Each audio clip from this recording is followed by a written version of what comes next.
সম্মানিত সুধী, অনুষ্ঠানের এই পর্যায়ে বিশেষ অতিথিবৃন্দের বক্তব্য। বাংলাদেশে যখন নবায়নযোগ্য জ্বালানির পথ চলাটা শুরু হয়, সেখান থেকে আজকে আমরা যে পর্যায়ে এসেছি, এইটা আসলে বেশ বড় একটা অর্জন। এবং এই অর্জনটা যদি এইভাবে বলি যে আমরা 6 মিলিয়ন সোলার হোম সিস্টেম চালু করেছিলাম, যেটা আসলে পৃথিবীর ইতিহাসে অন্য কোথাও নাই। প্লাস এখন যেহেতু টেকনোলজি আপগ্রেড হয়েছে, আমরা অনেকভাবে নতুনভাবে চিন্তা করছি, সেই হিসেবে রুফটপ সোলার দিন দিন আরো জনপ্রিয় হচ্ছে। আমরা যারা সরকারি পর্যায়ে কাজ করছি বা ডেভেলপমেন্ট সেক্টরে কাজ করছি, আমরা যতই আসলে পলিসি তৈরি করি বা একটা ডকুমেন্ট তৈরি করি, দিন শেষে যারা প্রাইভেট সেক্টরে প্রজেক্ট ইমপ্লিমেন্ট করেন, তারাই কিন্তু আসলে এটার মূল উপকারভোগী বলতে পারেন বা ইউজার বলতে পারেন।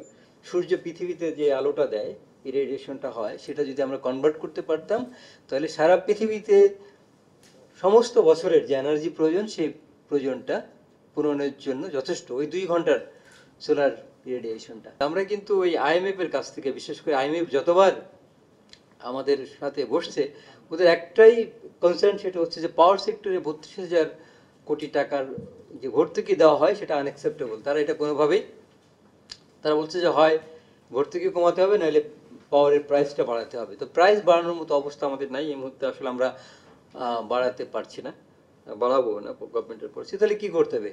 ভর্তুকি কমাতে হবে। ভর্তুকি কমাতে হলে আমার যে অয়েল বেসড এবং যে গ্যাস বেসড যে সমস্ত পাওয়ার প্ল্যান্ট আছে, সেগুলি থেকে কম পাওয়ার নিতে হবে। অয়েলে তো প্রচুর খরচ, 25 থেকে 28 টাকার মতো পড়ে পার মেগাওয়াট। আর আমরা সোলারে হয়তো আমরা 7, 8, 9 টাকার ভিতরে পাবো আশা করছি। 41 সালের মধ্যে আমাদের আপ টু 40% ক্লিন এনার্জি করতে হবে।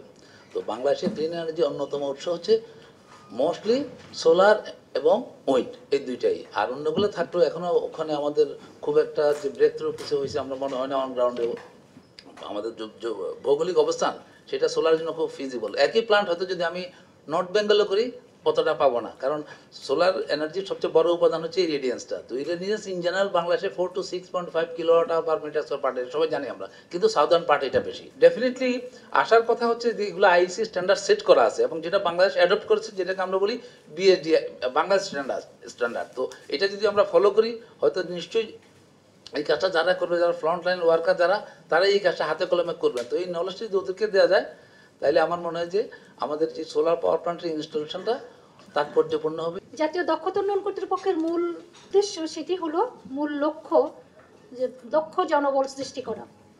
আমাদের এত এত তরুণ জনগোষ্ঠী, আমরা যদি তাদেরকে তৈরি করতে না পারি, তাহলে কিন্তু আমরা ব্যর্থ হিসেবে চিহ্নিত হয়ে যাব। আমরা যদি তাদেরকে কাজে লাগাই, এই যে আজকের যে কর্মশালা, যেটি কম্পিটেন্সি স্ট্যান্ডার্ড তৈরি করার জন্য আমরা আয়োজন করেছি GIZ-এর সহযোগিতায়, সেটি যেন ফলপ্রসূ হয় আমাদের তরুণদের জন্য, আমাদের যুব শক্তির জন্য।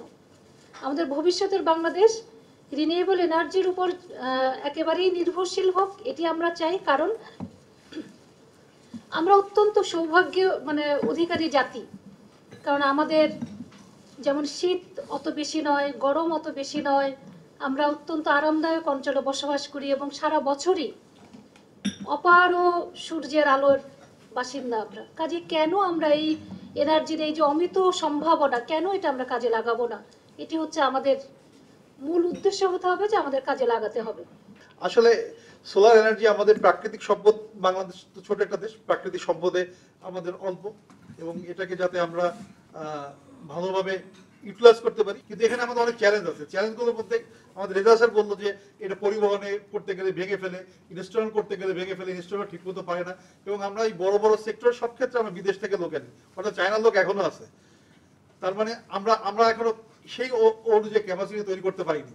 এই ক্যাপাসিটিটা তৈরি করার জন্য আসলে আমাদের ট্রেনিং সেশন, আমাদের ট্রেনিং ইনস্টিটিউট, আমরা এই জন্যে আমরা এই কম্পিটিটিভ স্ট্যান্ডার্ড তৈরি করব, এবং এই অনুযায়ী সারা দেশে আমরা এই ধরনের ট্রেনিং দেবো এবং দক্ষ জনশক্তি তৈরি করব, যাতে এরা সহজে এই কাজগুলো করতে পারে, আমাদের ক্ষতি কম হয়।